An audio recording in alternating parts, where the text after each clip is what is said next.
स्वागत है आपका। आप देख रहे हैं इंडिया टीवी। आपके साथ मैं हूं प्राची पाराशर। शाम के 5 बज रहे हैं। वक्त है मुकाबला क्या। क्या कांग्रेस की सरकार मोहन भागवत को गिरफ्तार करना चाहती थी? क्या योगी आदित्यनाथ को 17 साल पहले ही कांग्रेस जेल में डाल देना चाहती थी? क्या हिंदुत्व की बात करने वाले सभी लोगों को निपटाने की प्लानिंग की जा रही थी? ये सवाल इसीलिए क्योंकि मालेगांव ब्लास्ट केस में साध्वी प्रज्ञा और कर्नल पुरोहित समेत सभी 7 आरोपियों के बरी होने के बाद बड़े बड़े खुलासे हो रहे हैं। कैसे भगवा आतंकवाद के चैप्टर में बड़े बड़े कैरेक्टर्स को निशाना बनाने की तैयारी हो रही थी। भगवा आतंकवाद शब्द को गढ़ने के पीछे की असली मंशा क्या थी? किन अधिकारियों और किन गवाहों पर भागवत से लेकर योगी आदित्यनाथ तक को गिरफ्तार करने का दबाव डाला गया था? इन्हीं तमाम सवालों पर आज हम करेंगे मुकाबला। पहले एक रिपोर्ट आप देखिए। क्या भगवा आतंकवाद के बहाने मोहन भागवत को फंसाने की कोशिश थी? क्या भगवा आतंकवाद की थ्योरी का मकसद हिंदुत्व को दबाना था? मालेगांव ब्लास्ट के बाद गढ़े गए भगवा आतंकवाद शब्द के पीछे बड़ी साजिश थी। महाराष्ट्र के पूर्व एटीएस ऑफिसर महबूब मुजावर के सबसे बड़े खुलासे ने जबरदस्त हलचल मचा दी है। आदरणीय मोहन भागवत जी, इनको भी लाने का मेरे को आदेश था। सर, ये आदेश किसने दिया था मोहन भागवत जी को हिरासत में लेने का? मेरे जो इंचार्ज थे मोहन भागवत के बारे में या मेरे तपास के बारे में, वो परमवीर सिंह और उससे भी हायर अथॉरिटी जो थे उनका आदेश था। एटीएस की तरफ से ऑफिशियल मेरे को रिवॉल्वर दिया गया था और जो भी जाने आने के लिए वारंट जो रहते वो भी दिया गया था।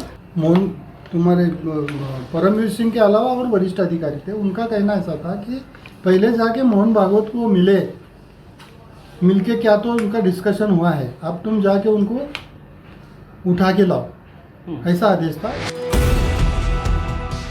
हिंदू आतंकवाद के नाम पर पूरा चैप्टर तैयार किया गया था, जो साध्वी प्रज्ञा और कर्नल पुरोहित समेत 7 बरी हो चुके आरोपियों तक ही सीमित नहीं था।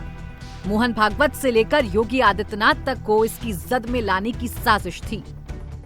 कि 5 नाम दिए गए कि ये नाम जो है, ये नाम आपको लेने पड़ेंगे, मैजिस्ट्रेट के सामने बोलने पड़ेंगे या फिर बयान पे लिख के देने पड़ेंगे। आप एक बात मैं खुलासे से बता दूं आपको, 2008 में योगी आदित्यनाथ जी का नाम कुछ बड़ा नेता ऐसे नहीं था जी। वो मेंबर ऑफ पार्लियामेंट थे, सांसद थे, लेकिन आज जो उनकी छवि है पूरे विश्व में वैसी उस समय नहीं थी। तो ताकि उनके बारे में जानकारी मुझे ज्यादा नहीं थी, तो योगी आदित्य जी का नाम या फिर आसिमानंद जी का नाम लेने का जो दबाव था, तो मुझे उसका महत्व उस वक्त तो नहीं समझ में आ रहा था। भगवा आतंकवाद का जब शब्द गढ़ा गया, महाराष्ट्र से लेकर केंद्र तक कांग्रेस की सरकार थी। ऐसे में सवाल है कि अगर कुछ साल और ये ही सरकार रह जाती तो भागवत से लेकर योगी तक सब गिरफ्तार हो जाते। इन्हीं सवालों पर जबरदस्त सियासी बवाल मचा हुआ है। एक बार फिर भगवा आतंकवाद पर कांग्रेस और बीजेपी आमने सामने आ गई। भगवा का शॉर्ट फॉर्म मत यूज करिए, आप उसको डायरेक्ट नाम लीजिए ना। हिंदू कहिए, हिंदुत्व कहिए, सनातन कहिए, आपके विचार तो कहिए, लेकिन भगवा मत करिए। उस शब्द का प्रयोग करना तो सीधा ठेठ के डरते काय को है? आप ये प्रॉक्सी क्यों यूज कर रहे हैं? आप सीधा नाम लीजिए। स्वतंत्र भारत की पहली आतंकी घटना किसने अंजाम दिया था? नथुराम गोडसे ने दिया था, महात्मा गांधी राष्ट्रपिता की हत्या करके। तो ये कहना बकवास है कि कोई एक विशेष धर्म के लोग आतंकी कार्रवाई नहीं करते। प्रधानमंत्री जी ने अपने ऑपरेशन सिंदूर के दौरान दिए हुए भाषण में बड़े स्पष्ट रूप से कहा था कि एक बहुत बड़ा नेता है जिसने अमेरिका में जाकर वहां के जो खुफिया तंत्र है वहां कहा था कि हमें सिम्मी से बड़ा खतरा हिंदू आतंकवाद से है आज हिंदुस्तान में। और आप भी जानते हैं वो बड़ा नेता कौन है जिसने यूएस के एम्बेसडर से कहा था कि हिंदू आतंकवाद आज हिंदुस्तान के लिए सबसे बड़ा खतरा है और सिम्मी भी उसके सामने बौनी है। तो स्वाभाविक रूप से गांधी परिवार का एक ये एजेंडा था कि वोट बैंक की राजनीति के लिए किसी भी प्रकार से सनातन को अपमानित किया जाए। खास मेहमान हमारे साथ जुड़ गए हैं अजय आलोक, प्रवक्ता भारतीय जनता पार्टी, अवनीश अवस्थी आरएसएस विचारक, विजय शंकर तिवारी, प्रवक्ता वीएचपी, सैयद आसिम वकार, प्रवक्ता एआईएमआईएम और संदीप त्रिपाठी, नेता कांग्रेस हमारे साथ हैं। आप सभी का बहुत बहुत स्वागत है। अजय आलोक जी, आप ही से शुरुआत कर रही हूं। अब तो राज्य में भी आपकी सरकार है, केंद्र में भी आपकी सरकार है, इतने बड़े बड़े खुलासे हो रहे हैं, इतनी बड़ी साजिश की तरफ इशारा हो गया है, क्या कर रहे हैं आप लोग? देखिए प्राची जी, ये साजिश का खुलासा जनता के सामने हो रहा था, लेकिन अगर आपको थोड़ा सा नेपथ्य में ले चलता हूं, 2018 शक्ति सिंह गोहिल का बयान याद कीजिए, जब एनआईए ने पूछताछ के लिए बुलाया था राहुल गांधी और उसके सोनिया गांधी को, तो शक्ति सिंह गोहिल जो तत्कालीन गुजरात के अध्यक्ष नहीं थे लेकिन गुजरात के एमपी थे, उन्होंने उसी वक्त कहा था कि मैंने तभी कहा था 2010 में कि सांप का फन कुचल देना चाहिए, उसे घायल नहीं करना चाहिए। ये नरेंद्र मोदी के बारे में रेफरेंस था। आज जिस ढंग से तमाम बातें सामने आ रही हैं कि मोहन भागवत को फंसाने की साजिश थी, योगी आदित्यनाथ, असीमानंद, और जिस तरह से ये भगवा आतंकवाद का टर्म कॉइन किया गया था, जिसको इको किया और किसी ने नहीं, खुद राहुल गांधी ने अमेरिकन डिप्लोमेट के सामने, तो इससे साफ समझ में आ रहा है कि सत्ता में रहते हुए और नरेंद्र मोदी की लोकप्रियता देखते हुए कहीं ना कहीं इनको 2007-8 से आभास होना शुरू हो गया था कि एक हिंदू चेतना की जागृति इस देश में प्रारंभ हो गई है, अभी नहीं रुका गया तो कभी नहीं रुकेगा। और उसी के तहत सिस्टमैटिक तरीके से भगवा आतंकवाद, मतलब पूरे विश्व ने कभी नहीं सुना होगा भगवा आतंकवाद, इस्लामिक आतंकवाद की मार विश्व झेल रहा था इतने दिनों से। 9/11 हुआ 2001 में, मुंबई हमला हुआ, उसके पहले तमाम देशों के दूतावासों पे हमला हुए, इराक ईरान वॉर हुआ, अफगानिस्तान वॉर हुआ, ईरान इराक वॉर हुआ। इस्लामिक आतंकवाद की मार विश्व पिछले 50-100 साल से झेल रहा है। भगवा आतंकवाद किसी ने नहीं सुना था, ये एकदम टर्म कॉइन किया गया सोच समझ के कि हिंदुस्तान में भगवा आतंकवाद, मतलब अद्भुत है ये कहानी। आप ये सोचिए कि कितनी घृणित सोच है। मैं और कुछ नहीं, मैं डेटा एनालिटिक्स के हिसाब से आपको निकाल के दिखाता हूं। 91 से 2011 लास्ट सेंसस जो हमारा हुआ था, आप जरा देखिए आबादी कैसे कैसी, डेमोग्राफी चेंज कैसे कैसी हुई है। ये सिर्फ इस्लामिक आबादी नहीं चेंज हुई है, कहां से आए ये, कैसे बसाया गया इनको, और क्यों भगवा आतंकवाद। आप तो हाइट्स तब हो गई थी जब 2013 में कम्युनल बिल लाया गया लोकसभा में कि कोई भी दंगे होंगे, कुछ भी होंगे तो हिंदू को दोषी ठहरा देना है, अल्पसंख्यकों का कोई रोल नहीं होगा। मुझे तो शर्म आती है उन लोगों पे, और उन लोग को माफी मांगनी चाहिए अपने देश से, अपने धर्म से, जो आज की डेट में जानने बूझने के बाद वो हिंदू जो कांग्रेस को वोट करेगा। नहीं अजय आलोक जी, फिर प्रश्न तो यही है ना, 11 साल से केंद्र में आपकी सरकार है, 17 साल लग गए 7 लोगों को निर्दोष साबित करने के लिए। किसने साजिश रची, कौन इसके पीछे था, कौन बड़े बड़े हिंदू नेताओं को टारगेट कर रहा था, ये तो आप लोगों ने ही पर्दाफाश करना है ना, और देश के सामने आना चाहिए कि ये कौन लोग थे, कौन दबाव बना रहा था एटीएस के अधिकारी पर। प्राची जी, साफ साफ एटीएस के अधिकारी कह रहे हैं, मैं तो उनके बयान पे भी नहीं जा रहा हूं। मैं उनके बयान पे, मैं तो शक्ति सिंह गोहिल को कोट कर रहा हूं आपको। शक्ति सिंह गोहिल कौन है? कांग्रेस के नेता हैं। नरेंद्र मोदी को सांप कहा था उन्होंने कि सांप का फन 2010 में मैंने कहा था पार्टी के शीर्ष नेतृत्व को। कौन था पार्टी का शीर्ष नेतृत्व 2010 में? सोनिया गांधी, राहुल गांधी, कि मैंने कहा था सांप का फन कुचल दो, नहीं तो जख्मी सांप और जहरीला हो जाता है। खुद कहा था उन्होंने। ये किसको नहीं पता है? बात है कि लोग अवेयर नहीं थे, सोशल मीडिया नहीं था, मीडिया की अवेयरनेस नहीं थी, जन जन तक पेपर नहीं पहुंचता था। आज आपका डिबेट चलता है, टीवी से ज्यादा मोबाइल और सोशल मीडिया के माध्यम से क्लिपों के द्वारा जनता तक पहुंच जाता है, आवाज पहुंच जाती है। आज गूगल है, आज एआई है, लोग हर चीज निकाल लेते हैं। और हाथ कंगन को आरसी क्या, अब पढ़े लिखे को फारसी क्या, ऐसे लोगों को पता चल जाता है। और जहां तक रही फंसाने की बात, फंसा इसलिए नहीं सके क्योंकि जाकोरा के संयम मार सके ना कोई। ठीक है संदीप त्रिपाठी जी, से कोई फंसेगा नहीं यहाँ पे, लेकिन इनके फंसने और भागने का समय आ गया। जी संदीप त्रिपाठी जी, अभी तक तो एक नैरेटिव को गढ़ने की बात सामने आ रही थी, अभी तो भगवा आतंकवाद के इर्द गिर्द एक स्टोरी बुनने की बात सामने आ रही थी, लेकिन आपने तो पूरा पोस्टर, पूरी पिक्चर तैयार कर ली थी। क्या आरएसएस प्रमुख मोहन भागवत और यूपी के मुख्यमंत्री योगी आदित्यनाथ जो अब हैं, उन्हें गिरफ्तार करने की तैयारी थी? अनम्यूट कर लीजिए संदीप जी। प्राची जी, अजय आलोक जी से एक छोटा सा सवाल है। आलोक जी, जिस अधिकारी की आप बात कर रही हैं उस अधिकारी का कोई पदनाम है? किस पद पे थे वो? कृपया देश को बताएं। किस बिहाफ पे आप उनको अधिकारी कह रहे हैं? क्या पद था उनका, बताइए। नहीं, एक सेकंड संदीप त्रिपाठी जी, सवाल जो मैंने आपसे किया उस सवाल का जवाब नहीं देंगे, लेकिन जिसने गवाही दे दी, अरे जिसने गवाही दे दी, कोर्ट का फैसला आ गया, दो लोग कैमरे के सामने आ गए और वो बता रहे हैं कि उस वक्त की सरकार की तरफ से, उस वक्त एटीएस के उच्च अधिकारियों की तरफ से कितना प्रेशर था, उस पर जवाब नहीं देंगे आप। अभी भी आपको ऑथेंटिकेशन चाहिए। आपको तो किसी पर यकीन नहीं है ना, आप तो किसी पर यकीन नहीं करेंगे, अपने नेताओं के बयानों पर ही बता दीजिए। प्राची जी, ये सवाल मेरा अजय आलोक जी से था। अगर आप ही बताना चाहती हैं तो आप ही बता दीजिए। अरे संदीप त्रिपाठी जी, अजय आलोक जी से जितने सवाल करने हैं कर लीजिएगा, आप एकदम फ्री हैं। अजय आलोक जी हैं मेरे साथ डिबेट में और अगले 30-35 मिनट तक आप उनसे सवाल करते रहिएगा। लेकिन ये क्या तरीका है संदीप त्रिपाठी जी कि पहले ही सवाल में भाग लिए, पहले ही सवाल में भाग लिए आप, पहले ही सवाल में गोल पोस्ट चेंज कर दिया आपने।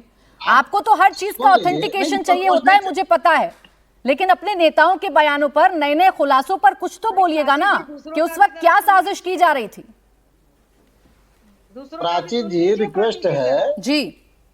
अच्छा, जो कोई पीछे से बोल रहा है, रिक्वेस्ट है कि शांत रहे। देखिए प्राची जी, मैंने सवाल सिर्फ इसीलिए पूछा कि देश को गुमराह करने काम किस तरीके से होता है, ये पता चलना चाहिए ना देश के लोगों को। हमने पदनाम इसीलिए पूछा कि आप अधिकारी कह के संबोधित कह रहे हैं, उसका पद तो बताइए कि भाई इस पद पे थे वो, ये जिम्मेदारी उनके पास थी। इस तरीके से किसी को लाकर आप बैठा दीजिएगा और कांग्रेस के शीर्ष नेताओं पर आप बयान दिला दीजिएगा, हम मान लें तो फिर हम कहते हैं कि मोदी चोर है, मानिए। हम जो एक प्रोफेशनल पदाधिकारी हूँ, एक बड़े पद पर रहूं, आप मानिए कि मोदी चोर है, मान लीजिए। अच्छा चलिए छोड़िए, आपको एटीएस के अधिकारी पर यकीन नहीं है, मैं समझ रही हूँ। अब संदीप त्रिपाठी जी अपने नेताओं के बयानों पर बताइए। रुकिए संदीप त्रिपाठी जी, चलिए, आपको एटीएस के अधिकारी का पद जानना है, आपको एटीएस के अधिकारी की, रुकिए ना एक सेकेंड, आपको ये जानना है कि वो कितने ऑथेंटिकेट हैं, वो कितने सच बोल रहे हैं। चलिए अपने नेताओं पर बोल दीजिए, मैं पिछले बयानों पर भी नहीं जा रही, आज का बयान है, आज का बयान है पृथ्वीराज चौहान जी का। हिंदू आतंकवाद कहिए, डरिए मत, हिंदू आतंकवाद शब्द का इस्तेमाल करिए, ये कह रहे हैं वो। अब बताइए क्या साजिश रची जा रही थी, ये हिंदू आतंकवाद पर इतने फोकस क्यों हैं आप? नहीं, अब आते हैं साजिश, सनातन आतंकवाद घटनावार में। आप शांत रहिए, अभी तो जवाब नहीं दे पाए, मुंह में दही जम गई थी। जब पूछा कि उस अधिकारी का नाम बता दीजिए, अभी मुंह में दही जम गया था, बोल नहीं पा रहे थे, चलातन करने आ गए। दही पनीर आप लोग खाइए, समझे ना, हो जाओगे। दही पनीर आप लोग खाइए, तो शांत रहिए आप। दही पनीर जवाब सुनिए, फालतू बकवास नहीं, जवाब सुनिए, जवाब सुनिए। जिस तरीके से ये कहा जा रहा है कि हम आरएसएस के मुखिया को जो है फंसाना चाहते थे, बिल्कुल नहीं सर। अगर फंसाना चाह रहे होते तो उनको हम कमांडो नहीं दिए होते। जिस समय की बात कर रहे हैं, उनको कमांडो कांग्रेस की सरकार ने दिया। और हिंदूवादी बात कर रहे हैं, जितने बड़े हिंदूवादी नेता थे 14 के बाद मारे गए हैं, नाम गिनिए, कमलेश तिवारी, अब बच्चन से लेकर जितने हिंदूवादी बड़े नेता थे जो भाजपा और आरएसएस से जुड़े नहीं थे, उनकी हत्या हुई है इस देश में। अब क्या बात सब पर बोलिएगा, अपने नेताओं के बयानों पर नहीं बोलिएगा। एटीएस के अधिकारी जो बोल रहे हैं वो कितना ऑथेंटिकेट है, आपको पहले पद चाहिए। अब जो मिलिंद जोशी साहब ने कहा, जो ऑफिशियली इस केस में गवाह हैं, जो मुख्यमंत्री योगी आदित्यनाथ का नाम ले रहे हैं, उस पर भी नहीं बोलिएगा। गोल पोस्ट चेंज करना है ना, जवाब नहीं है आपके पास इन सवालों का। सुन लीजिए प्राची जी, 4 मिनट आपने शांति से आलोक जी को सुना। अभी मैंने जिस ऑथेंटिसिटी की बात कर, हमने तो कहा कि उसका तो कोई मतलब ही नहीं है, उसको कोई जानता ही नहीं है। अरे मिलिंद जोशी जी को जानते हैं, ऑफिशियल गवाह की बात तो मानेंगे नहीं, आपको तो किसी पर यकीन नहीं है इस देश में। कोर्ट की तो मानेंगे, कोर्ट ने बरी कर दिया 7 लोगों को, कोर्ट की तो मानेंगे। इसीलिए आपके डिबेट में लोग नहीं आते। अरे सर आप आए हैं ना, आप आए हैं ना, आप उसी डिबेट का हिस्सा बनने आए हैं। अब इसीलिए आते हैं या नहीं आते हैं, इससे थोड़ा आगे निकलते हैं। अजय आलोक जी इस बात का जवाब दे दीजिए, उनको ऑथेंटिकेट करिए पहले। रुक जाइए अब संदीप जी, उनको ऑथेंटिकेट कर दीजिए कि वो कौन है, वो कैसे यकीन करें। जानबूझकर फंसाया जा रहा है इनके नेताओं को। गूगल कर ले, नहीं अजय आलोक जी पूछने के बाद बता दें। गूगल कर रहे हैं। अरे भैया एक मिनट, ये पढ़ते लिखते नहीं है, ऐसे ही आ गए प्राची जी। एक मिनट, एक फालतू की बहस में मैं नहीं पढ़ना चाहता हूं। संदीप जी आप सुनिए, संदीप जी सुनिए सुन लीजिए, पूरे अच्छी तरह से एटीएस की रिपोर्ट को पढ़िए, उसके बाद एनआईए की रिपोर्ट को पढ़िए, उसके बाद जज के जजमेंट को पढ़िए। उसमें साफ लिखा हुआ है महबूब Mujawar was posted on deputation in ATS from Mumbai Police। अब समझ में आ गया, उनको पूरी की पूरी टीम चुनने की स्वतंत्रता दी गई थी। मुंबई पुलिस डेपुटेशन पे लाए गए थे एटीएस में। क्या फालतू का बकवास कर रहे हैं भाई? फर्जी की बात कर रहे हैं आप ये कहते आप सुनिए आप ये कहते कि 2013 में इन्होंने ये खुलासा क्यों नहीं किया, 15 में क्यों नहीं खुलासा किया? आप फालतू का बिना मतलब का सांप निकल गया, लकीर पीट रहे हैं आप। आपकी सोच सांप वाली है कांग्रेस पार्टी की। प्राची जी, आसिम वकार जी, सांप को उसी वक्त मारना चाहिए था, दिक्कत ये हुई। आसिम वकार जी रुक जाइए। अब संदीप त्रिपाठी जी, जब समय देती हूँ आप बोलते नहीं है, आके ये बताने लगते हैं कि कौन कोई कहाँ जाता है, कैसे जाता है, क्यों नहीं जाता है। तो अब रुकिए, सोच के बैठिएगा, तर्कों को सोचकर बैठिएगा, तब जवाब दीजिएगा। आसिम वकार साहब, सवाल सिर्फ इतना है, जो अब बीजेपी कह रही है कि भगवा आतंकवाद जैसी कोई टर्म ही नहीं है, इस टर्म को बेवजह गढ़ा गया था, साजिशन गढ़ा गया था ताकि बड़े बड़े हिंदू नेताओं को जेल के अंदर डाला जाए।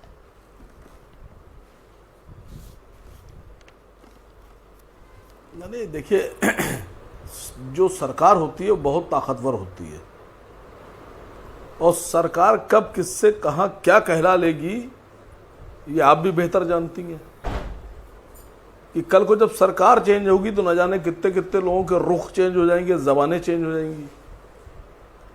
ये जो अधिकारी महोदय बोल रहे हैं, पूर्व अधिकारी महोदय, सरकार आने दीजिए, ये कुछ और बोलने लगेंगे।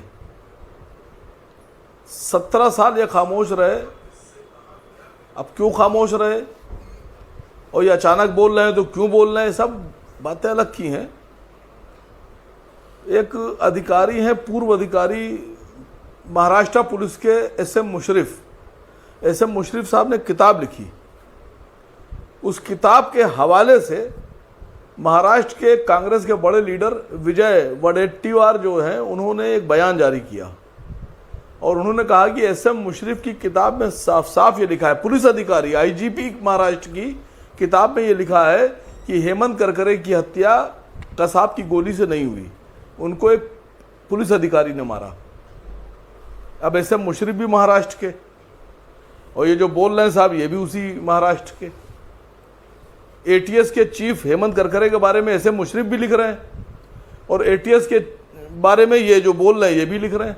मसला ये किसको गलत माना जाए? एसएम मुशर्रफ साहब की किताब को गलत माना जाए, इनको गलत माना जाए, इनको सही माना जाए, किसको सही माना जाए? जो उज्जवल निकम थे, जो कसाब के खिलाफ सरकारी वकील थे, उन्होंने खुद ये कहा कि वो बिरयानी वाली बात मैंने अफवाह उड़ाई थी, झूठ उड़ाई थी ताकि नफरत पैदा हो। देखिए, ये बड़े बड़े ओहदों पर बैठे लोग हैं, ये ऐसे ही कुछ नहीं बोलते हैं। ये बिना मुनाफे के, बिना प्रॉफिट के, बिना डर के ये बोलते ही नहीं है। ये सरकार बदलने दीजिए, पता नहीं कौन क्या बोलेगा। मसला ये है कि बीजेपी वाले साध्वी प्रज्ञा के एक्विटल पे इतने खुश क्यों हैं? वो तो ऐसे खुश हो गए जैसे उनके घर के लोग छूट गए। अब मसला ये है, अदालत के सामने इतने साल केस चला, इतने गवाह पेश किए गए, इतने मोटी फाइल बनाई गई, और वही एनआईए जो 2014 से पहले कुछ और कह रही थी, वही एनआईए 2014 के बाद कुछ और कहने लगी। वही सेम अधिकारी जो 2014 से पहले इस बात पे जोर लगाए थे कि कैसे आतंकवादियों को पकड़ा जाए और आतंकवादियों को आतंकवादी साबित किया जाए। सैयद आसिम वकार वही एनआईए 2014 के बाद पूरी ताकत से इस बात में जुड़ गई कि कैसे बरी कराया जाए। दोनों कोर्ट के फैसले ये बता रहे हैं ना। ऐसे तो आप भी खुश हुए 2006 मुंबई ब्लास्ट के जब आरोपियों को बरी किया गया, तो आपके चेहरे पर भी खुशी आई। अब आपके वो कौन लगते हैं, ये सवाल तो मैं आपसे नहीं कर रही हूँ ना। मैंने तो आपसे सिर्फ एक प्रश्न पूछा वकार साहब कि भगवा आतंकवाद जैसा कोई टर्म नहीं है, इस टर्म को जानबूझकर गढ़ने की कोशिश की गई, जानबूझकर बदनाम करने की कोशिश की गई। जवाब इसका देना है आपको। मेरी बात तो सुन लीजिए। जी जी जी, मेरी बात तो सुन लीजिए। प्रश्न बड़ा लंबा नहीं होना चाहिए। अरे बहुत हम लोग समझदार लोग हैं, हम लोग समझ लेते हैं। हाँ, देखिए, जब ये बॉम्बे ट्रेन ब्लास्ट वाले लोगों को छोड़ा गया, अल्लाह हौल बिला कुव्वत, जब बॉम्बे ट्रेन ब्लास्ट वाले लोगों को छोड़ा गया तो मुझसे एक साहब ने कहा आप इस पे कुछ नहीं बोले, आपको खुशी नहीं हुई? तो मैंने कहा वो भारतीय जनता पार्टी है जो हुकूमत कर रही है, कोई काम बेवजह नहीं करती है। मैंने 15-20 दिन टिको, महीना भर, ये जो बॉम्बे वाला जो केस जो इसमें जो छोड़ा गया है, इसका पहले एक्शन रिएक्शन तो देख लो कहां जा रहा है। वो सरकार है, वो आरएसएस के लोग हैं, वो कोई काम ऐसा नहीं करते हैं।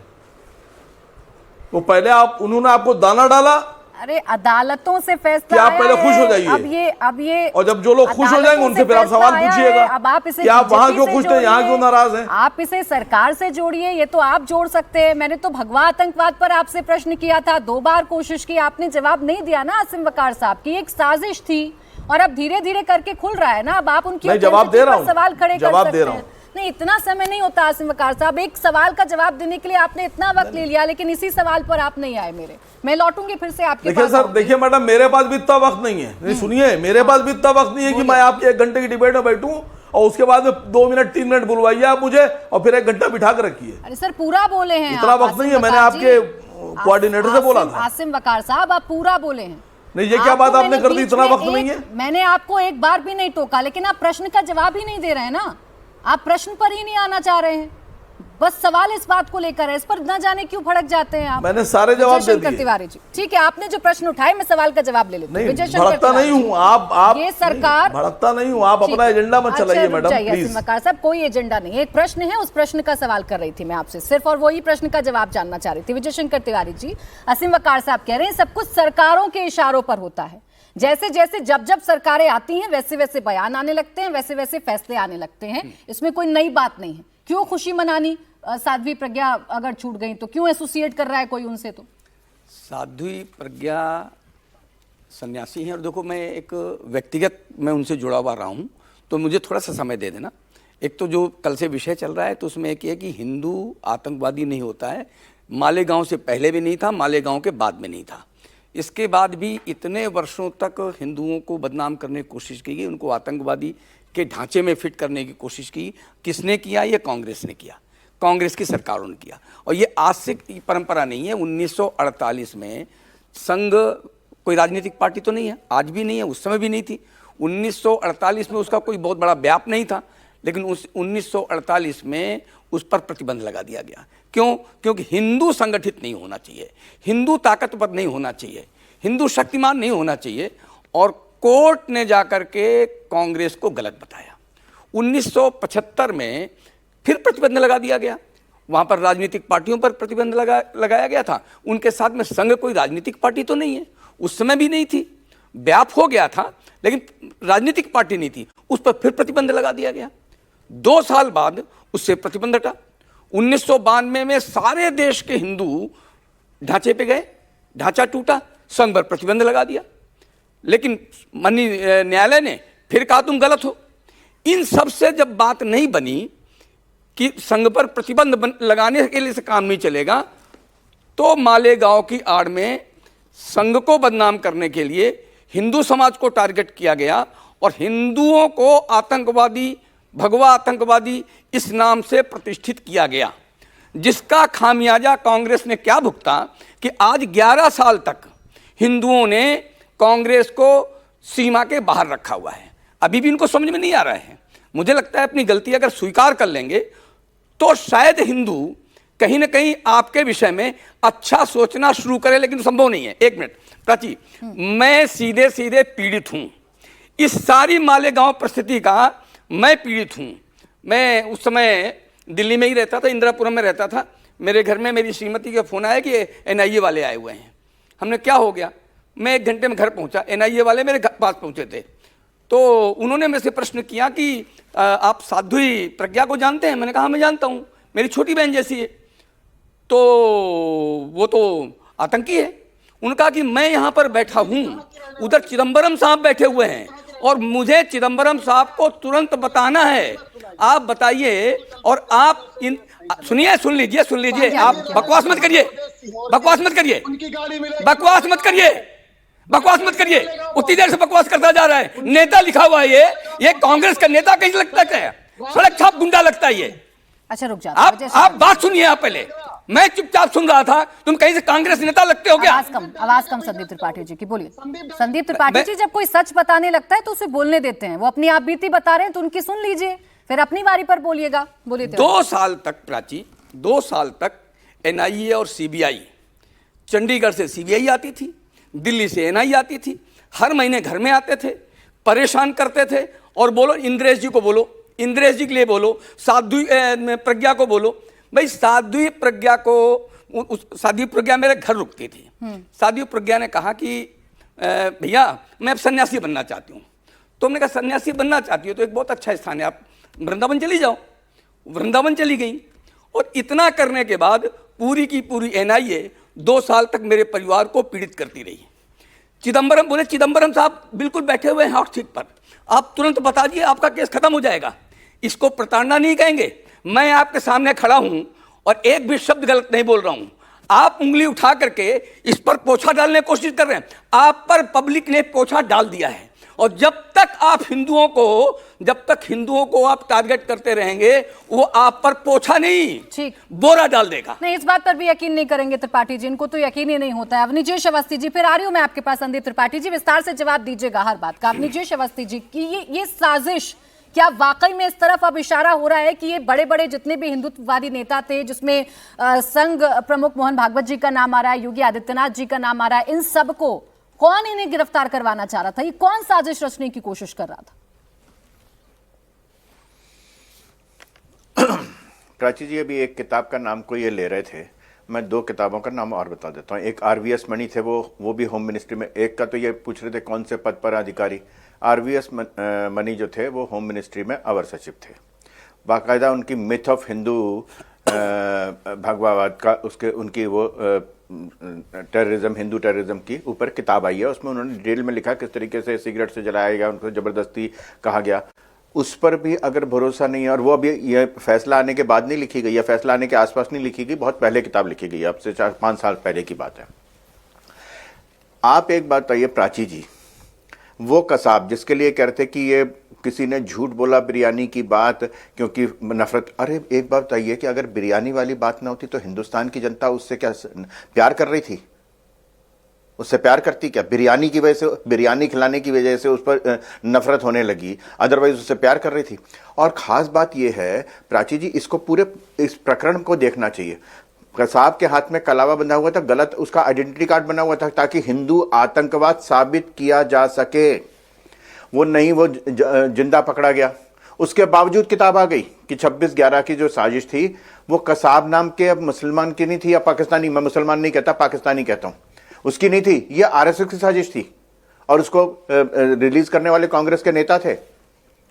तो ये एक जगह नहीं है।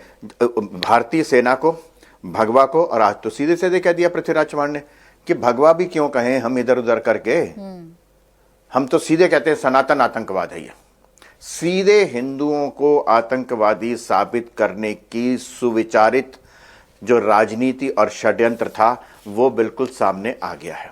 एक किताब नहीं, आप इसको जितने उदाहरण चाहें उतने उदाहरण देख सकते हैं, उसमें कोई एक उदाहरण नहीं है। नंबी नारायण, जहां जहां देश की प्रतिष्ठा, सेना का कर्नल, हिंदू क्या कहते हैं सन्यासी, भगवे कपड़े पहनने वाला, ये सारे लोगों को मिलाकर के एक ऐसी स्टोरी, एक ऐसा नैरेटिव बनाओ ताकि इस देश में उस तरीके की जो राष्ट्रवादी विचारधारा है, जो राष्ट्रवादी सोच है यहाँ के लोगों की, उससे एक तरीके से एलिनेशन हो जाए, उससे अलग हो जाए। अरे नहीं, क्या हिंदू, क्या ये कोई सेना के लोग भी ऐसे होते। ये सुविचारित षड्यंत्र था जी। ये सुविचारित षड्यंत्र को होम मिनिस्ट्री के अधिकारी ने तो किया ही। आप उस समय के तमाम, एक आज कहा, अब उनका जब आया, अरे कौन से पद पर हैं, ये हैं कि भी नहीं है। अरे भाई, इधर उधर का कोई व्यक्ति कोई बोल देता तो उस पर लेकर चलते थे। सबसे बड़ी बात, आप एक बात मैं बता दूं आपको, पहलगाम में हमला हुआ, उसके बारे में चिदम्बरम साहब ने अभी कहा आपके पास सबूत है वो पाकिस्तान से आए थे। ये पाकिस्तान के लोगों को क्यों बचाती है? पुलवामा में हुआ था, पुलवामा के होम ग्राउन टेररिस्ट थे। यहां के मुसलमानों को तो बता रहे हैं, हिंदुस्तान के मुसलमानों को तो बता रहे हैं आतंकवादी, लेकिन पाकिस्तान को क्लीन चिट दे रहे हैं। ये कौन सी नीति है, मुझे समझ में नहीं आता। ये हिंदुस्तान के हिंदू मुसलमान दोनों को सोचना चाहिए कि यहां का मुसलमान नहीं है, यहां का मुसलमान अगर कोई पाया भी जाता है तो वो वही होता है जो पाकिस्तान की से ट्रेनिंग लेके आया होता है। लेकिन इनको चाहिए पाकिस्तान को क्लीन चिट देना। ये पूरा एक ऐसा था जिसमें किसी भी तरीके से भारत की सेना को, नंबी नारायण जैसे वैज्ञानिक को, इसरो को, हिंदुस्तान एरोनॉटिक्स लिमिटेड, ये सारी चीजें जो भारत की प्रतिष्ठा से संबद्ध थी, उन सब को किसी भी तरीके से आप डिस्क्रेडिट करना, ये था पूरा प्रकरण। आसिम वकार साहब, देखिए ये तार तो कम से कम जोड़कर देखे जाएंगे ना। कोर्ट का फैसला है, आज आप सवाल पूछ सकते हैं कि पहले क्यों नहीं बोला, आज क्यों बोला, लेकिन आज भी तो नेता है ना जो कह रहे हैं कि सनातन आतंकवाद बोलिए, हिंदू आतंकवाद बोलिए, भगवा आतंकवाद की आड़ में क्यों छिपना। इस साजिश पर तो पर्दा डल गया ना, अब ये तो उठ गया ना पर्दा, पता चल गया कि एक साजिश थी। देखिए, मैं जो भी बात बोलता हूं उसमें सबूत देकर बोलता हूं। मैंने जो बिरयानी वाली बात कही थी, ये उज्जवल निकम ने खुद कही थी जब वो इलेक्शन लड़ रहे थे कि मैंने इसलिए कहा था कि नफरत और फैले। ये बयान है उनका, ये मैं अपनी तरफ से नहीं कह रहा हूं। दूसरी बात, जो विस्फोट हुआ उसमें आरडीएक्स यूज हुआ सेना के जो यूज करती है। अब कितनी बड़ी बात है कि वो आरडीएक्स कोई तो लेके आया होगा, और अगर सेना से आया है तो फिर लिंक होंगे। हमारी सेना कटघरे में खड़ी कर दी लोगों ने, हमारी शानदार बेहतरीन सेना पर लोगों ने सवाल खड़ा कर दिया, और उसके बाद में प्रूफ नहीं हो पाया कि वो आरडीएक्स कौन लेके आया है, कौन सा एनआईए जांच कर रहा है। ये कैसे लोग हैं, इतनी तनख्वाहें लेते हैं और एक चीज प्रूफ नहीं कर पा रहे हैं कि जो लोग मरे वो मर गए। सेना के द्वारा जो यूज होता है आरडीएक्स, वो आया, आके फटा, इस्तेमाल हुआ, कौन लेकर आया, कौन साबित करेगा? आसिम वकार साबित करेंगे या एनआईए साबित करेगा या एटीएस साबित करेगा? वो जो बैठे हुए जिन्होंने भी बयान दिया है कि मुझसे ये कहा गया, वो तो एटीएस में थे, उनसे पूछिए इस दिशा में जांच हुई क्यों नहीं हुई? नहीं, ये सवाल, इस सवाल का जवाब अभी कौन आदमी है जो सेना से आरडीएक्स लेकर आ रहा है? जो आसिम वकार साहब पूछ रहे हैं कि चलिए 7 लोगों को तो बरी कर दिया गया, ये पता चल गया कि ये 7 लोग थे, इनका कोई लिंक नहीं था, लेकिन बॉम्ब ब्लास्ट तो हुए ना। अब वो बॉम्ब ब्लास्ट कैसे हुए, वो आरडीएक्स कैसे पहुंचा, गुनहगार कौन था, ये सच क्या देश के सामने नहीं आना चाहिए अजय आलोक जी? फिर आ रही हूं अवस्थी जी। नहीं, बिल्कुल आना चाहिए, कोई शक और कोई शुबा नहीं है। और खासकर तब जब बैरिस्टर असउद्दीन ओवैसी ने कहा है कि मालेगांव ब्लास्ट में 6 हाजी मारे गए, 6 भारतीय नहीं, हमारे लिए 6 भारतीय मारे गए, 6 नवाजी नहीं थे, इनके लिए नवाजी थे, हमारे लिए भारतीय थे। और जब ये कोर्ट इनको एब्जॉल्व कर चुका है तो दोबारा एसआईटी निश्चित तौर पर बैठनी चाहिए, और मुझे लगता है कि सरकार का विवेक काम करेगा, फिर से एसआईटी बैठेगी और पूरी जांच फिर से होगी कि भाई ब्लास्ट कैसे हुआ। और जहां तक रहे आरडीएक्स की बात, मोटरसाइकिल की बात, तो वकार सैयद आसिम साहब, कोर्ट का ऑर्डर पढ़िए, जज साहब के डायरेक्शंस पढ़िए, उसमें कि ना मोटरसाइकिल के अंदर आरडीएक्स था, पुलिस ने पहले ही कॉर्डन ऑफ किया हुआ था, मोटरसाइकिल अंदर पहुंच कैसे गई, धारा 144 लगा हुआ था, रमजान का महीना चल रहा था, मस्जिद कॉर्डन ऑफ थी, कोई आदमी जा नहीं सकता था, मोटरसाइकिल पहले से अंदर कैसे पहुंच गई? ये सवाल उठाया न्यायालय ने एनआईए पे, एटीएस पे। आप ही बताइए ना जरा, जब मस्जिद के 50 मीटर के बाद कॉर्डन ऑफ किया हुआ है, मोटरसाइकिल अंदर गई कैसे? किसका शासन था उस वक्त? कैसे अंदर जाने दिया? अब मोटरसाइकिल के अंदर तो आरडीएक्स मिला ही नहीं।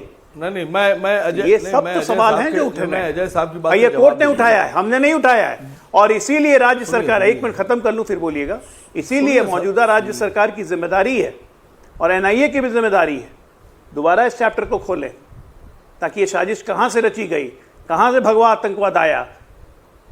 अब भगवा आतंकवाद कहने वाले हमारे पहले देश के गृह मंत्री सुशील शिंदे, उन्होंने भी हालिया इकबालिया बयान में कहा है, आज से 4 दिन पहले, कि मैं कहना नहीं चाहता था भगवा आतंकवाद, मुझ पे प्रेशर दिया गया कि मैं भगवा आतंकवाद बोलूं। सुशील शिंदे कैमरा ऑन रिकॉर्ड पे कह चुके हैं। उनके भी इंटरोगेट किया जाएगा कि किसने दबाव दिया था कहने को, प्रभु नाम लीजिए, देवी थे कि देवता थे या कोई और थे?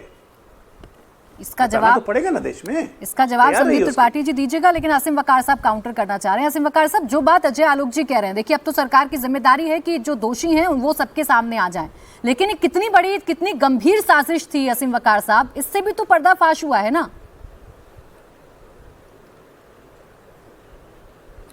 देखिए, अभी अजय साहब ने खुद ही उस स्कूटर का जिक्र किया। जब यह केस हुआ था तो हम लोग भी इस केस को फॉलो कर रहे थे, सारी खबरें आया करती थी अखबारों में, चैनल्स पर। मसला यह है कि वो स्कूटर साध्वी प्रज्ञा के नाम पर था। वो स्कूटर वहां जब पहुंचा और उसके बाद जांच में आया नहीं था, साध्वी ये भी अदालत ने कहा नहीं था। स्कूटर मैंने बेच दिया, वो स्कूटर बेच दिया, ये है उसमें बयान में है, बेच दिया। किसको बेचा?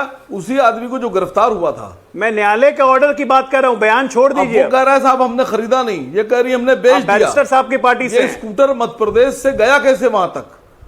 कौन लेकर गया? कौन लेकर गया? साहब ये भी तो जांच का विषय है। न्यायालय का आदेश आ चुका है, आदेश देखिएगा कि बयान देखिएगा। साध्वी प्रज्ञा को तो इतना मारा गया था कि दोनों पांव पे खड़ी नहीं हो सकती थी, जिंदगी बर्बाद कर दी आपने उनकी। 17 साल से इतने आदमी 17 साल से इतने आदमी अपने जेल में एड़िया घिसट रहे थे, सहानुभूति नहीं है आपको। 187 बॉम्बे में छूट गए तो कहते हैं कि इस हमारे मुसलमानों को मारने वाले सीधा सवाल ये है कि देश के लोगों की हत्या हुई और यहाँ पे 17 साल उनके बर्बाद कर दिए। साध्वी प्रज्ञा चलने लायक नहीं थी। कौन लेकर आया सेना का आरडीएक्स? किसने बम बनाया? किसने पहुंचाया? ये भी प्रमाणित नहीं हुआ, नहीं किया जा सकता। न्यायालय के आदेश में ये भी प्रमाणित नहीं हुआ।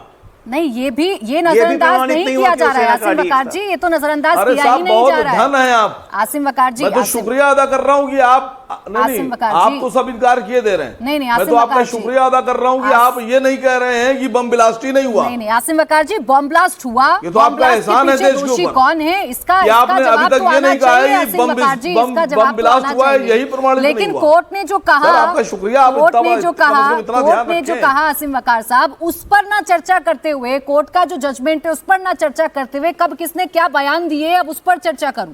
वर्डिक्ट पर तो जाइएगा ना। और इस वर्डिक्ट के बाद जो सबसे बड़ा प्रश्न है वो यही कि भगवा आतंकवाद क्यों नरेट किया जा रहा था इस देश में, क्यों जानबूझकर फंसाया जा रहा था, क्यों अभी भी सनातन आतंकवाद वाले टर्म गढ़े जा रहे हैं? आसिम वकार जी, सवाल ये है। आ रही हो फिर संदीप जी?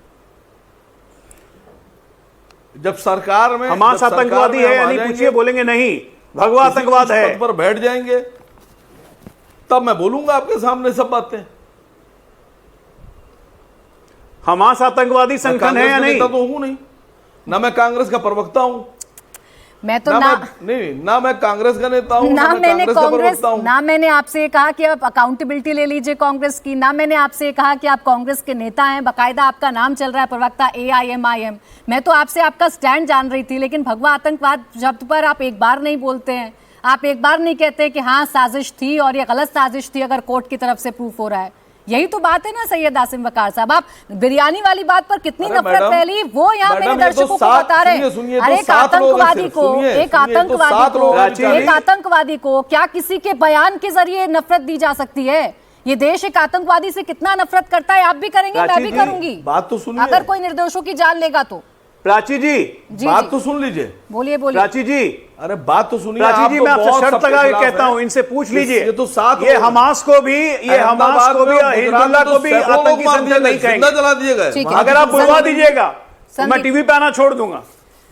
अब भगवा हमास हिजबुल्लाह को भी आतंकी संगठन नहीं कहेंगे, ना ये कहेंगे ना कांग्रेस कहेगी। मैं तो कह रही हूँ गुजरात में, अरे सुनिए आसिम वकार साहब, मैं कह रही हूँ चाहे गुजरात की चर्चा करिए, आप मुंबई में बॉम्ब ब्लास्ट की चर्चा करिए, आप 26/11 की चर्चा करिए, आप किसी भी आतंकवादी घटना की चर्चा करिए, मैं कह रही हूँ कि आतंकवादी अगर हैं तो वो गलत है, वो सारी घटनाएं गलत हैं, आने चाहिए दोषी सामने। लेकिन भगवा आतंकवाद पर नहीं बोलेंगे तो सवाल पूछूंगी आपसे बार बार। संदीप त्रिपाठी जी, फिर आ रही हूँ अवनीश अवस्थी जी, आप काउंटर करिएगा। संदीप त्रिपाठी जी, आज पर बात कर लूं आपसे, चलिए आप बाकियों की तो अकाउंटेबिलिटी, आप बाकियों के तो पद चेक करते रहते हैं, आज पर बात कर लूं आपसे, बताइए आपके नेता आज भी किस बिना पर कह रहे हैं कि सनातन आतंकवाद कहिए, क्यों कह रहे हैं पृथ्वीराज चौहान? नहीं, पृथ्वीराज चौहान जी का बिल्कुल आपके चैनल पर भी पूरा बोला है और कई चैनलों पर उन्होंने जो बोला है उसके बारे में बता देता हूँ। बहरहाल कांग्रेस का कोई ऑफिशियल बयान नहीं है, लेकिन उनका बयान है, उस पर भी मैं बता देता हूँ।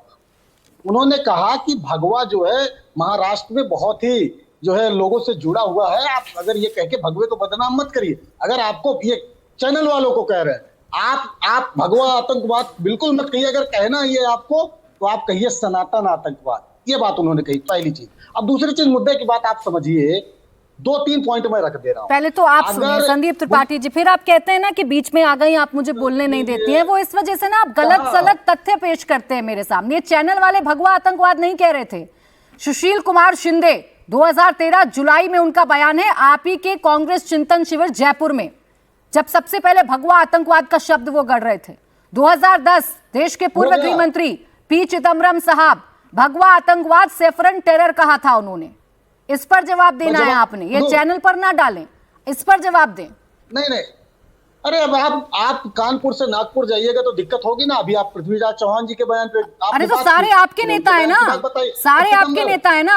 आप जा रहे हैं कानपुर से नागपुर, मैं नहीं जा रही हूँ। 1 to 1 कर लेते हैं। चिदम्बरम जी की बात आप कर रहे हैं तो बिल्कुल एक प्रोग्राम में जो है, सरकारी प्रोग्राम में, शिंदे जी ने कभी नहीं कहा, एक सरकारी प्रोग्राम में उन्होंने इस बात को बिल्कुल कहा। इस बात को मैं एक्सेप्ट करता हूं, लेकिन वो फिर मैं ये कह रहा हूं कि उन्होंने जिस टर्म में कहा उस टर्म को गढ़ने वाला अगर कोई था तो आरके सिंह। अभी जो है अवस्थी जी ने एक बयान की बात की डिप्टी गृह सचिव की। अब गृह सचिव के बयान में क्या है उन्होंने कहा है वो बोल देता हूं। हमारे पास पुख्ता सबूत थे कि साध्वी प्रज्ञा और कर्नल पुरोहित के खिलाफ एटीएस में जो सबूत इकट्ठे किए थे वो ऑथेंटिक थे। एनआईए कहीं ना कहीं, और जांच मजबूत थी, एनआईए कहीं ना कहीं ढील दे रही है। किसका बयान है? 2013 में आरके सिंह जो भाजपा के सांसद बने बाद में जाकर, और बाद वो पहले इस्तीफा देते, इस्तीफा देकर आते हैं और तुरंत भाजपा ज्वाइन करते हैं। उनको लाया इसीलिए गया और इसीलिए उन्होंने इस्तीफा दिया। किस तरीके से सारे इस्तीफे भाजपा के नेताओं की सारी हिस्ट्री आपको याद है, सारी हिस्ट्री आपको याद है, लेकिन आपके नेताओं के बयान पर कैसे आपके नेता आजकल कैमरे से बच रहे हैं उस पर नहीं बोलिएगा ना। बताइए, माफी मांगिएगा, माफी मांगिएगा। भगवा आतंकवाद जैसा शब्द आप लोगों ने गढ़ा, माफी मांगिएगा, बोलिएगा देश को कि हम गलत थे उस वक्त। या पृथ्वीराज चौहान जी के खिलाफ आप कोई कार्रवाई करेंगी पार्टी आपकी?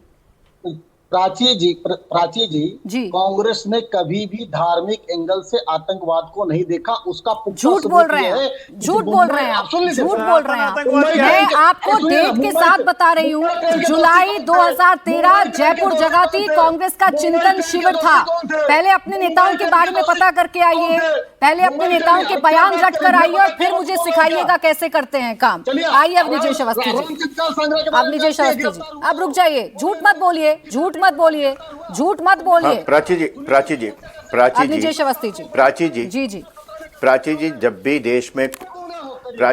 भी देश में कोई आतंकवादी घटना होती थी, बम फटता था, उसमें सजा होती थी या पकड़े जाते थे, तो हमेशा कांग्रेस पार्टी कहती आतंकवादी का कोई धर्म नहीं होता, आतंकवादी का कोई धर्म नहीं होता। आज वो कह रहे हैं कि नहीं, आप भगवा आतंकवादी नहीं, आप कहो सनातन आतंकवादी। तब उनको धर्म याद है कि कहते कि नहीं, धर्म के हिसाब से मत जोड़िए आप आतंकवाद को। आज भी जोड़ रहे हैं और कह रहे हैं कि वो तो किसी के पूछने पे कह रहे थे, वो कह रहे थे कि नहीं, आप भगवा आतंकवाद मत कहो, इसको सनातन आतंकवादी कहो। मतलब हैरत की बात है, कैसे जस्टिफाइड कर रहे हैं। कह रहे खुद कह रहे हैं कि वो कह रहे थे भगवा बहुत ज्यादा यहाँ पर महाराष्ट्र में बहुत ज्यादा है, इसलिए आप भगवा मत कहिए, आप सनातन आतंकवादी कहिए।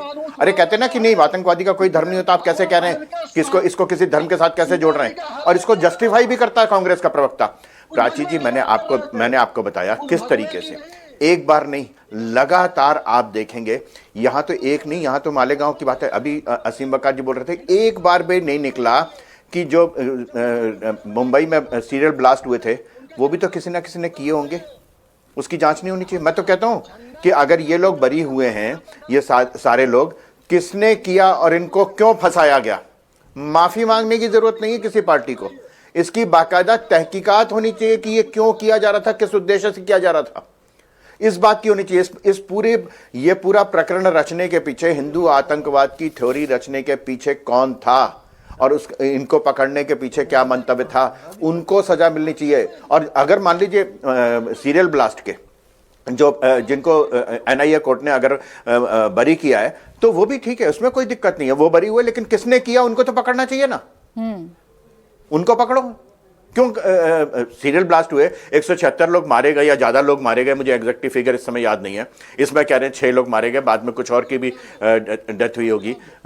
तो दोनों जगह ये बात सच है कि वहां पे ब्लास्ट हुआ, मुंबई में भी हुआ, लेकिन ये सिर्फ मालेगांव में कह रहा है कि अगर ये छूट गए तो किसने किया, पकड़ो उनको। तो वो जो वहां पे जो छोड़े गए हैं वो उनकी जगह भी पकड़ना चाहिए ना। वहां पे एक बार भी नहीं निकल रहा। हाँ, वहां तो वो थे, वहां तो वो थे बिल्कुल निर्दोष थे, लेकिन यहां पे अगर मरे तो कोई किसी ना किसी ने तो होगा, यही लोग थे। ये जो थ्योरी चल रही है इस देश में ना लगातार, ये थ्योरी खतरनाक है। प्राची जी, अगर आतंकवाद का धर्म नहीं होता तो सनातनी भी आतंकवादी नहीं हो सकता, आतंक नहीं हो सकता, हिंदू आतंकवाद नहीं हो सकता। ये नहीं चलेगा कि एक समय तो कहें कि आतंकवादी का कोई धर्म नहीं होता और जब हिंदू की किसी बात तो एक गढ़ दिया जाए, जबकि वास्तव में है भी नहीं जी। और बड़ी साफ सी बात है, आरवीएस मनी का नाम मैंने लिया, पता नहीं आरके सिंह की बात कर रहे हैं, उनकी किताब नहीं थी, मैंने आरवीएस मनी का नाम लिया। और हैरत की बात तो देखिए ना जरा, उस पर बताइए ना कि 26/11 में कसाब के पकड़े जाने के बाद जिसकी पूरी ये थी कि भाई उसको मार दिया जाएगा, ठीक है, वो तो तुकाराम निबले ने जो है किसी तरीके से उसको जिंदा पकड़ लिया, उसका आई कार्ड उठा गया, उसका वो हुआ, तो उसके बावजूद किताब लिखी गई। इस देश में वो व्यक्ति, इस देश में कांग्रेस वो है जिसने उसके कसाब के जिंदा पकड़े जाने के बाद भी कहा कि आसिम वकार से जवाब ले लेती हूँ, आप उनसे सवाल कर रहे हैं उसी बात का जवाब ले लेती हूँ। 2008 में लाउड एंड क्लियर सुनाई दे रहा है कि अगर ये 7 लोग बरी हो गए तो दोषी कौन है, इसका जवाब मिलना चाहिए और वो देश के सामने आना चाहिए। ऐसे ही प्रश्न किया 2006 में, जो लोग बरी हुए हैं केस में, उसमें भी नहीं पूछे जाने चाहिए कि भाई वहां भी जांच कीजिए, पता लगाइए कि वो बॉम्ब ब्लास्ट किसने किया जिसमें 187 लोग, 187 लोगों की जान चली गई।